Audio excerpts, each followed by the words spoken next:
On November 19, 2004, the Indiana Pacers faced off against the Detroit Pistons in a highly anticipated NBA game.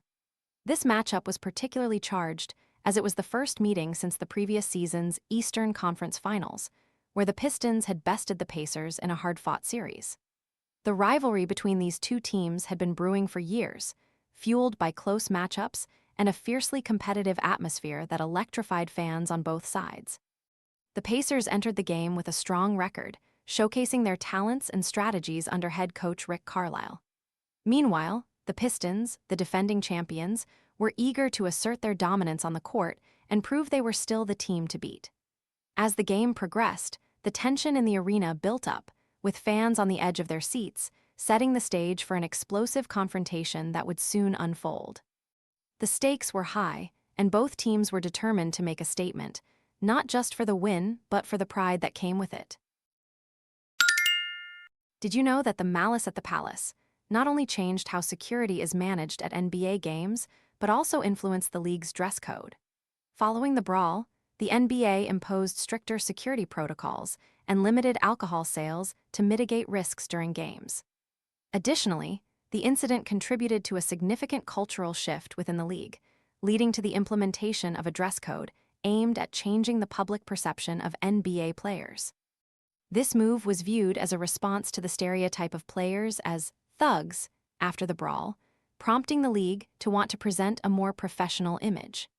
The dress code mandated that players wear business casual attire when arriving at games, which was a stark departure from the more relaxed clothing styles that had previously been accepted. This shift not only impacted how players were perceived, but also how they presented themselves publicly, highlighting the league's efforts to distance itself from the negative connotations associated with the incident. With just 45.9 seconds left in the game, and the Pacers leading 97-82, a hard foul by Ron Artest on Pistons center Ben Wallace ignited the chaos.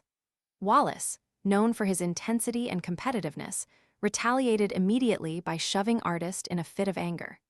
This physical confrontation was more than just a typical foul. It was a culmination of the pent-up frustrations that had been brewing throughout the game. As players from both teams rushed onto the court to separate the two, the atmosphere shifted from competitive to hostile. While the referees discussed potential ejections, Artest laid down on the scorer's table, seemingly trying to calm down, but this only escalated the situation further. A fan, John Green, in a moment of reckless behavior, threw a drink at Artest from several rows up, prompting him to leap into the stands in a fit of rage. This moment marked the beginning of what would go down in history as the Malice at the Palace, a phrase that would forever be associated with chaos and violence in sports. As Artest charged into the stands, chaos erupted in a way that no one could have anticipated. He mistakenly grabbed a fan, Michael Ryan, believing he was the one who threw the drink that ignited his fury. Following closely behind, Stephen Jackson joined Artest in the crowd, throwing punches at fans who were attempting to defend themselves against the onslaught of players. The situation spiraled out of control as other fans began throwing drinks, food, and anything they could find at the players, further escalating the violence. Security personnel were quickly overwhelmed by the sheer number of people involved in the brawl, and the once jubilant atmosphere of the game turned into a terrifying scene. Players fought with fans, and the lines between athlete and spectator blurred as the melee spread from the stands to the court. With police and security struggling to maintain order, the game was ultimately abandoned, marking a dark day in NBA history that would lead to significant changes in how the league managed security and fan interactions. In the wake of the brawl, the NBA took swift and decisive action to address the chaos that had unfolded. 9 players were suspended for a total of 146 games, with Ron Artest receiving the longest suspension, 86 games, setting a precedent for the harshest penalty for an on-court incident in league history. The financial ramifications were staggering, with the incident leading to significant losses for the players, amounting to over $11 million in lost salaries. Legal consequences followed as well, with several players facing assault charges, while fans involved in the brawl were also prosecuted for their actions. The NBA recognized the need for change and implemented new security measures, including increased security presence at games and alterations to alcohol policies, limiting sales to reduce the risk of similar incidents occurring in the future. These measures aimed to create a safer environment for both players and fans, ensuring that a situation like the Malice at the Palace would never happen again. The impact of the brawl was felt for years to come, reshaping the landscape of the NBA. The Indiana Pacers, who were once seen as championship contenders, struggled to regain their footing after the incident. The fallout from the brawl led to significant changes in team rosters, with key players like Ron Artest being traded away to move past the incident and rebuild the team's image. The Pistons also faced challenges, as their reputation was marred by the event, leading to scrutiny from fans and the media alike. Many players involved reflected on the brawl as a turning point in their careers, forever altering their paths in the NBA.